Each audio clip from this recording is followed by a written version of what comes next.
السلام علیکم ملګرو تاسو ډیر مبارک شه د فیټی کارکنان ته ډیر مبارک شه د عمران خان په د 28 تاریخ باندې هر پاکستانی دیدار کولای شي نو 28 تاریخ باندې نو فیټی کارکنان ته ډیر مبارک شه د 28 تاریخ باندې عمران خان په عدالت پیش کیږي او عمران خان په حق جج ویل عمران خان په عدالت راځي او هر سوشل میډیا ول به د عمران خان سره خبرې کولای شي عمران خان سره ملاوي دي شي نو اذن جج دا فیصله وکړه د جج د دریم ورځ دا فیصله په عمران خان په حق لخوا کېږي د عمران خان سره انصاف روان شلو د عمران خان به ان شاء الله تاسو ویني ټولو ضرب عمران خان د جیل هم راوځي 28 تاریخ باندې عمران خان د جیل عدالت ته پیشي او عدالت کې به هر سړی د عمران خان دیدار وکړي د عمران خان څخه ټیم مشر د عمران خان تفسیر هم چا نه دی لیدل عمران خان 28 تاریخ باندې عدالت ته عمران خان پیش کیږي نو هر سړی هر پاکستانی دا ارمانو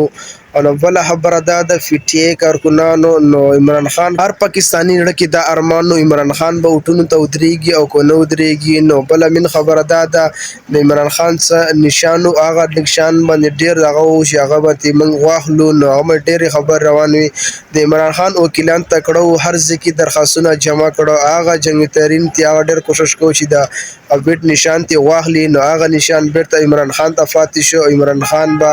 الیکشن ته هم درېږي او نو هغه ته پورا اجازه ورکړل شوې ده نو دومره پته لګي عمران خان به د مخکې هم راوځي عمران خان په جیل کې تقریبا د 190 ورځې په جیل کې عمران خان وشلي او مغشي مستوبیا د مغه جذبه عمران خان وې زما زیاته شوې ده او کم شوې نه ده نو عمران خان وې ان شاء الله دا وټونه به هم زګټه ما سره پښتانه ولاړوي د فیټی کارکنانو ډېر د غټ د خوشحالي خبره د 28 تاریخ باندې عمران خان د عدالت پیش کیږي او عمران خان به ټول خلک به مرتلی شي عمران خان سوشل میډیا ول عمران خان سره ملاوي دي شي نو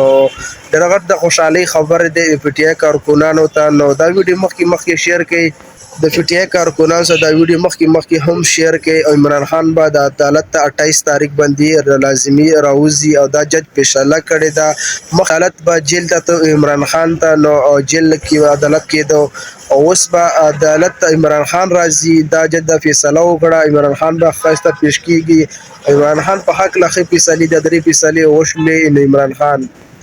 نو هر ډیر دا کوشش وکړي چې عمران خان باید څه ډیر انضامونه ولګول عمران خان تقریبا ټول انضامونو جواب ورکړی دی عمران خان ټول انضامونو کې فاس شوی دی نو عمران خان د سایفر کیس کې به شاه محمود قریشي سره به او د عمران خان به عدالت سره پیش کیږي دواړه نو 28 تاریخ باندې دا ویډیو ډیره شیر کړئ دا د عمران خان 28 تاریخ باندې عدالت پیش کیږي د فیټی کارکنانو لپاره د غټه خوشحالي خبره ده لګنه ډیره غټه خوشحالي خبره ده عمران خان بعد 28 تاریخ مشر محمود قریشي سره د عدالت پیش کیږي د ویډیو کتل ډیره مهرباني کوي یوټیوب فیسبوک باندې ګور فیسبوک پیج فالو کوئ په یوټیوب ګور یوټیوب چینل سبسکرایب کړئ ډیره مهرباني والسلام